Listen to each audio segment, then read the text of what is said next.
kalulu ka Lwemiyaga constituency ya Kamyuufu ka NRM ateko kavudde nga kalaga nti General Rwashande Emmanuel ate yawangudde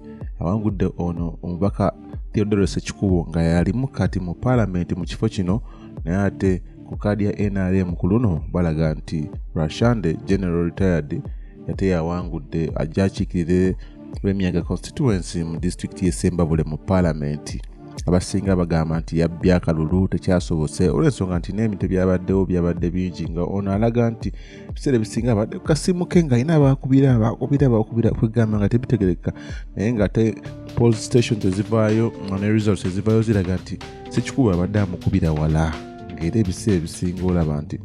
Ssekikuubo naye abadde confident nga amanyi nti ono general talina gy'alaga naye ate Ssekikuubo alabika NRM yamuvaamu.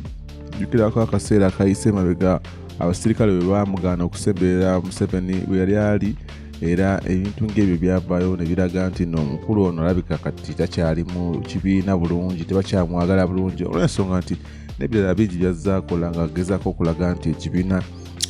tekyeyisa bulungi so ye ng'omuntu ate ng'alina okuvaayo n'ayogera ebigambo ebisongovu eri ekibiina kye naye ate kati ekibiina kye kimu kyeyabadde azze ng'anoonyamu kaadi ke naye baamulazeeko ku luno nga support y'abanene yo erabika eriwa General Rwashande naye ate abantu Bannayuganda Bannasembabule Bannalwemiyaga constituency bo balabika bawagira honorable waabwe Ssekikuubo Theodore naye ate kati Ssekikuubo Theodore ku luno teyasobodde kumalako kuba kaadi baagimumye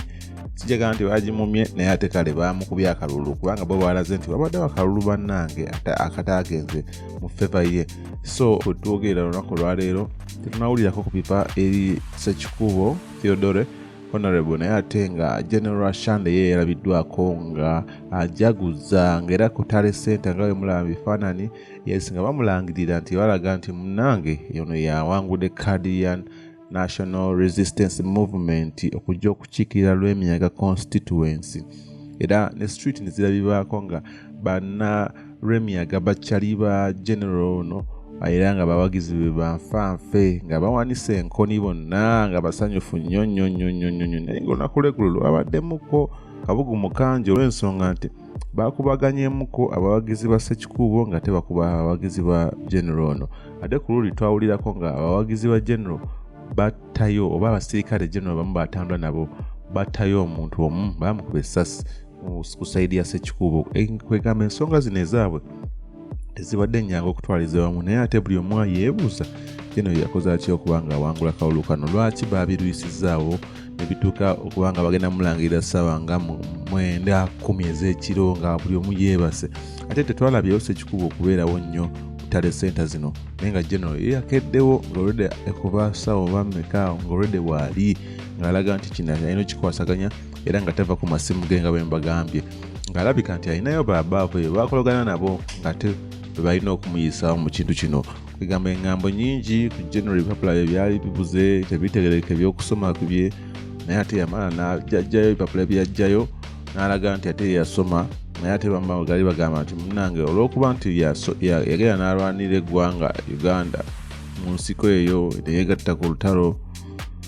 ateekeddwa okuba ate nga naye asobola ovaayo naye ayimirirawo ate awo nogamba ekyo tekikumuwa obusobozi kuba nga ayimirira okuba MP kubanga abantu ba Lwemiyaga beetaaga omuntu ali capable kubasaavinga n'okubawa services ze beetaaga abamu beebuuza ne bagamba naye kaddala Theodore Ssekikuubo kiki kyakoledde Lwemiyaga constituency naye ate nga n'abalala bagamba ati kati general kiki kyayinza okukola ku bulamu bwe bwalimu kugamba mu kana akalulu ka 2026 tugenda kulaba bangi abamu nga bakadde bamuzeeyi kati bazze balage nti ate ebyobufuzi bakyabisobolera ddala olw'ensonga nti ne munnaabwe ali ku top Yoweri Kaguta Museveni naye ate alaga nti emyaka mingi naye ate akyasobolera ddala kati kwegamba tulimu eyo system weddako ewa Moses Ali ndoza naye mwakirabye ate naye yawangudde akamyufu nga ate akawangulira wala nga bulijjo ate ne mukadde waffe Rebecca alitwala kadaaga naye ate n'awangula akamyufu kati bw'olaba ne General Rwashande nga naye ate awangudde akamyufu kiba kikuwa signal eraga nti ate kati Uganda beetuuse abavubuka oba abato emisaayi emito tetugenda kusobola kumalako mulimu bangi bakubye akalulu k'olunaku lw'eggulo ate nga tebabadde basanyufu kwegamba nga tukisuubira nti bayinza n'okudda ku kaadi eza independent ng'abamu bwe bagamba nti Theodore Ssekikuubo bw'ayinza okukola olw'ensonga nti Lwemiyaga yo yamutegeera naye ate NRM yo egenda emuvaamu. So embeera eriwo munnaffe nti Theodore Ssekikuubo tanabavayo okukolayo ripooti yonna oba kubako nakyayogera kweno embeera ndowooza akyawumuddemu naye nga ye tukimanye nti musajja mubazi wa bitabo ate nga amateeka agategeera bulungi nnyo. So kyonna kyawala kirina okuba nga kiri era bannalw'emiyaga mube nga mwetegese mumanye nti omubaka wammwe Theodore Ssekikuubo tayinza kuwadikira wano mbwalekere ono ajje ku kaadi ya NRM. Yes, kaadi ayinza ogitwala naye ate tayinza mugana kujja naye esimbawo kuba namunigina. Era nga embeera gye tusuubira nti ayinza okujja ku kaadi ya namunigina oba ayinza okutwala ono general mu kooti ate embeera ne baba nga bagikola kino. Naye ate nga tukimanyi nti ebigenda mu kooti ate biyinza obutayamba nnyo nga tusuubira, biyinza obutaba nga bwe tusuubira olw'ensonga nti we yatuukidde okuwangula Kamyuufu kano ng'ate results ezimu ziraga nti munnanga Ssekikuubo yabadde aleebya kiba kiraga nti munnanga waliwo ebitagatta naddala ebiviira ddala ku banene oba ku bakulu abakulira ebyokulonda mu NRM. Ono omukulu Hudu Hussein yaliko RDC wa kibuga Kampala yagenda Mbale naye neyeesimbawo naye ate nga ebibye ebyavuddeyo tebyabadde birungi. Yalabiddwako ng'ayombesa abakakiiko k'ebyokulonda ba NRM ng'ate abalaga obutali bumativu nti lwaki temutuyambyemu wadde era nga naye obusungu bwe yabadde nabo bulaga nti